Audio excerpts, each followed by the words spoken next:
ఇవన్నీ మనం చదువుకుని అప్లై చేసుకున్న లెవెల్లో మీరు చెప్తున్న పద్ధతి చాలా వంట పడుతుంది యాక్చువల్లీ చెప్తుంటే. ఇవన్నీ ఎక్కడో కొటేషన్స్ చదువుతాం. సో మీరు యాక్చువల్లీ ఇండస్ట్రీకి రావాలన్న మీ ఆలోచన, ఎందుకంటే we all remember Buchchibabu serial, సరే ముద్దమందారం తర్వాత మీరు 2-3 సినిమాల తర్వాత టీవీ సీరియల్కి వచ్చేసారు. బహుశా అది కరెక్ట్ డెసిషన్ అంటారా, అది డైవర్షన్ అయ్యి? లేదమ్మా, ఈ రోజు కూడా నేను ఎప్పుడు నా డెసిషన్ రిగ్రెట్ అవ్వలేదు. రీజన్ ఏంటంటే అక్కడ 3 సినిమాలు సూపర్ హిట్ సినిమాలు. ఇప్పుడు వస్తున్న సినిమాలన్నీ యంగర్ జనరేషన్ ఎలా హిట్ అవుతున్నాయో, ఆ రోజుల్లో మీ మదర్ తరం కానీ ఎవరైనా వాళ్ళు అడిగితే చెప్తారు ముద్దమందారం, 4 స్తంభాలట, 2 జేళ్ళ సీత. కానీ నాకెందుకో యాజ్ ఏ పర్సన్ నేను అక్కడ ఇమ్మడలేకపోయాను. ఇండస్ట్రీ తప్పు కాదు. అప్పటికే బాలచందర్ గారు పిలిచి కోకిలమ్మ సినిమాకి ఇంకో సినిమాకి ఆడిషన్స్ చేశారు నన్ను. భారతీరాజా గారు పిలిచారు. జంజాల్ గారు అయితే వెళ్ళొద్దు అసలు మద్రాసు వదిలేని కూడా చెప్పారు. నాకు చాలా ఇష్టం జంజాల్ గారికి. నేనంటే చాలా ఇష్టం అమ్మ. కొడుకులానే చూస్తారు. ఇవాళ కూడా నాకు ఈజ్ లైక్ ఏ ఫాదర్. ఆయన చేతి ఏమంటారు అది ఆశీర్వచనమే నేను ఇంకా ఇవాళ కూడా యాక్టివ్గా ఉండటానికి నేను విశ్వసిస్తాను నేను. బట్ నాకెందుకో నేను పెరిగిన వాతావరణానికి అక్కడున్న సంహో భయమో ఒక ఇన్సెక్యూరిటీ ఫీలింగో నాకు తెలీదు. I wanted to come back and do my chartered accountancy. దానికోసం వచ్చాను. అంటే అది సెటిల్మెంట్ పాయింట్ ఆఫ్ వ్యూ నుంచే సార్, లేకపోతే అంటే ఆపర్చునిటీస్ వస్తాయో లేదో తెలియదు? భయం అమ్మా, భయం. నేను ఇందా చెప్పా కదా, ఒక లోవర్ మిడిల్ క్లాస్ ఫ్యామిలీ నుంచి వచ్చి అక్కడ ఏమన్నా రేపు జరిగితే అనే భయం. ఆ భయం మనకి ఈ రోజునంత అవకాశాలు లేవమ్మా. అప్పుడు ఎన్టీ రామారావు గారి దగ్గర చంద్రమోహన్ గారి దాకా ఎస్టాబ్లిష్డ్ ఆర్టిస్ట్, వాళ్ళందరి మధ్య వస్తాయో రావో తెలియదు. అప్పుడు కొత్త మాదే Muddamandaram is the first cult movie in love story. Calf love స్టోరీస్లో అది ఫస్ట్ లవ్ స్టోరీ. అదే టైంలో సీతాకోచిలుక, జయగంటలు, సప్తపది లాంటి డిఫరెంట్ కాన్సెప్ట్స్తో ఆ లవ్ స్టోరీ స్టార్ట్ అయినాయి అక్కడ. What is in it in case what if I don't get opportunity, ఒక భయము. రెండో భయం, నా నేచర్ చాలా మొహమాటంగా అన్ఎసెప్టివ్గా, అసలు అక్కడ ఇందులో నాకు నచ్చని పెట్టినా వాడేమనుకుంటాడో అని మొహమాటాన్ని తినేసి అంత సాఫ్ట్గా ఉండేవాడిని నేను. సో నాకు నేను నచ్చలేదు అక్కడ. నేను పరిశ్రమ నచ్చలేదని చెప్పట్లా, పరిస్థితులు నచ్చలేదని చెప్పట్లా, నాకు నేను నచ్చలేదు. I just thought I will take a break. పైగా ఎర్లీ ఎంట్రీ కదమ్మా, తొందరపడి కోయిల ముందే కూర్చుందని.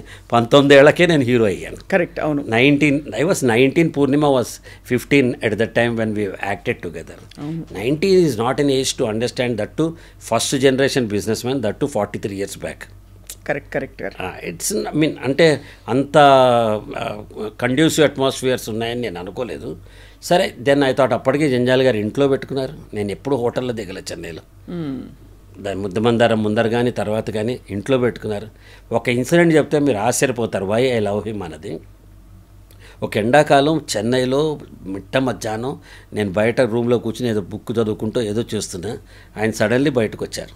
వచ్చి ఏం చేస్తున్నాను, బుక్ చదువు. ఇంత ఎండగా ఉంటే నువ్వు బయట రూమ్లో కూర్చున్నావు ఏంటి రా అని తీసుకెళ్ళి ఆంటీకి ఆయనకి మధ్య ఉన్న ప్లేస్లో నన్ను పడుకోబెట్టారు. ఆయన నాకంటే చాలా పెద్దవారు కాదు, 10 ఏళ్లే పెద్ద, కానీ ఒక కొడుక్కి ఇచ్చిన స్థానం ఆయన ఎప్పుడు నాకు ఇచ్చారు. So how blessed I am. So జంజాల్ గారి పక్కన నిమిషం నుంచి ఉంటేనే చాలు అనుకున్న రోజుల్లో ఆయనతో పాటు జీవితంలో పార్ట్ అండ్ పార్సలే. ఇవాళ కూడా ఈవెన్ ఎస్టర్డే మిసెస్ జంజాల్ గారు నాకు కాల్ చేశారు ఏదో విషయం మాట్లాడడానికి. అంత టచ్లో ఉన్నానమాట. సో అప్పుడు నేను వెనక్కి వచ్చేసి సీఏ చదువుకున్నాను. ఆ సీఏ చదివినప్పుడు నా కష్టాలు మామూలు కష్టాలు కాదు అసలు. ఇంతమంది జనం, ఒక హీరో. అప్పుడంతా చెన్నైలో ఉండేదమ్మా ఇండస్ట్రీ. హైదరాబాద్లో అక్కినేని నాగేశ్వరరావు గారు నేను ఇద్దరివే ఉండేవాళ్ళం. కానీ గుర్తుపట్టేవారు అందరూ విపరీతంగా. విపరీతంగా అమ్మ. నేనేమో బస్సులో ట్రావెల్ చేసేవాడిని, మనకి బైక్ కూడా లేదు అప్పుడు. ఆర్డినరీ పర్సన్ నేను. నథింగ్. 3 సినిమాల్లో డబ్బులు ఇవ్వలేదు సార్? ఇచ్చారమ్మా, ఇచ్చింది మా నాన్న. మేము ఉండడానికి కాస్త ఇంటికి వచ్చి రంగు వేయించుకుంటే అయిపోయింది, డబ్బులు వస్తాయి తప్ప.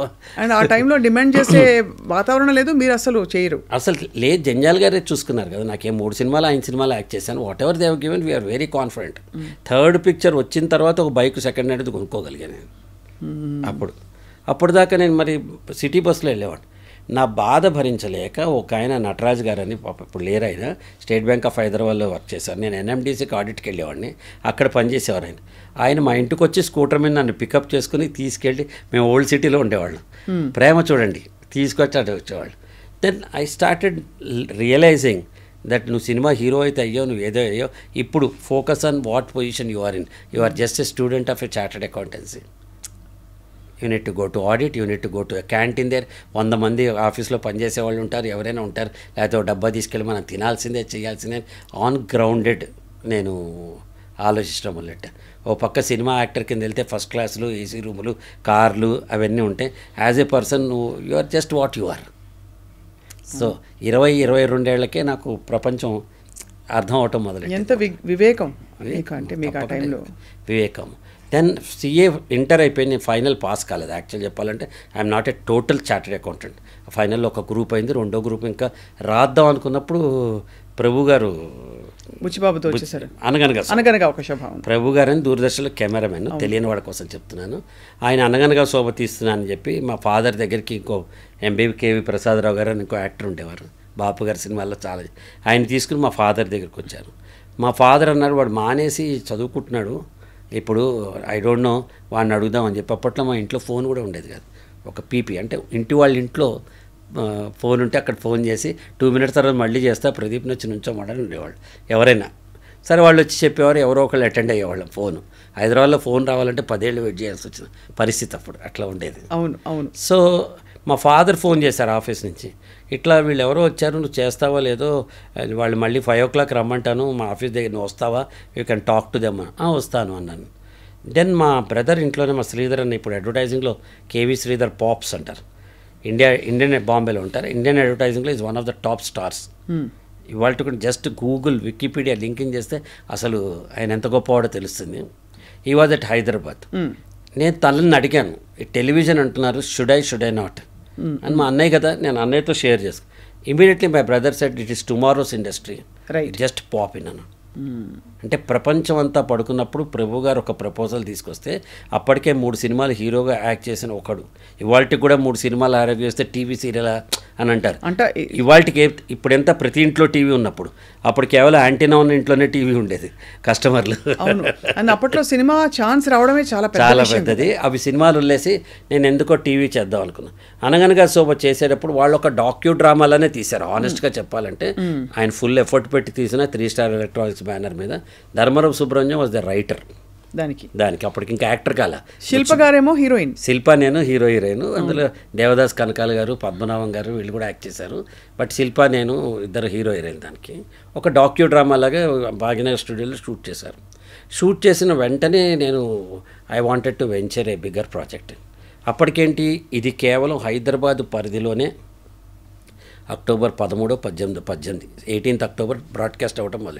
దీనికంటే ఇది బ్రాడ్కాస్ట్ టెలికాస్ట్ కావడానికి ముందరే నేను బుచ్చిబాబు అనే సీరియల్, నండూరి విఠల్ గారు దూరదర్శన్ డైరెక్టర్గా ఉండేవారు. నాన్నగారికి ఇద్దరికి తెలుసు ఆయన. నండూరి విఠల్ గారు దూరదర్శన్ డైరెక్టర్. నేను వెళ్ళి ఇట్లా నాకు అప్రూవల్ కావాలి అని అడిగితే ఆయన అన్నారు, నాన్న నువ్వు, ఐ వాస్ హార్డ్లీ 24, 25, నువ్వు జాగ్రత్తగా ఆలోచించు, తీసుకో, ఇంకా మార్కెట్స్ ఎమర్జ్ కాలేదు, స్పాన్సర్ సీరియల్ అంటే చాలా రిస్క్ ఉంటుందన్నాడు. I wanted to take a risk అన్న. ఇద్దరు ఫ్రెండ్స్, ఉమేష్ గుప్తా అని, ఓం ప్రకాష్ అని, వాళ్ళిద్దరు మార్వాడి, నా ఫ్రెండ్స్, చైల్డ్హుడ్ ఫ్రెండ్స్. వాళ్ళు ముగ్గురు అన్నారు, ఏం కాదురా అందరం తలో 1,00,000 వేసుకుని తీసుకుందాం. ఆ రోజుల్లో 1,00,000 అంటే పెద్ద అమౌంట్ అమ్మ అసలు. అబౌట్ 85 లక్ష రూపాయలు అంటే పెద్ద. సరే ముగ్గురం పూల్ చేసుకుని ఒక 3 lakhs బ్యాంకులో వేసి బుచ్చిబాబు అనే సీరియల్ తీశాను. నా అదృష్టానికి ఏమైందంటే, కేవలం 8 kilometers పరిధిలో ఉన్న హైదరాబాదు ఈ ట్రాన్స్మిషన్ దూరదర్శన్ది సడన్లీ ఆల్ ఓవర్ ఆంధ్రప్రదేశ్ మొత్తం, ఉమ్మడి ఆంధ్రప్రదేశ్ మొత్తం, ఊరు వాడవాడ 42 low power ట్రాన్స్మిటర్స్ కనెక్ట్ అయ్యి ఒక్కసారి ప్రతి ఇంట్లో, అలా ప్రతి ఇంట్లో టీవీ సంక్రాంతి సపోజ్ 13వ తారీఖు ఇనాగ్రేట్ అయితే 14వ తారీఖు నా ఎపిసోడ్ టెలికాస్ట్ అయింది. వారం రోజుల పాటు చూసేవాళ్ళు నా మా సీరియల్ చూడడానికి. అట్లా వీక్లీ సీరియల్ అమ్మ. అప్పట్లో వీక్లీ సీరియల్ అరగంట 22 నిమిషాలు.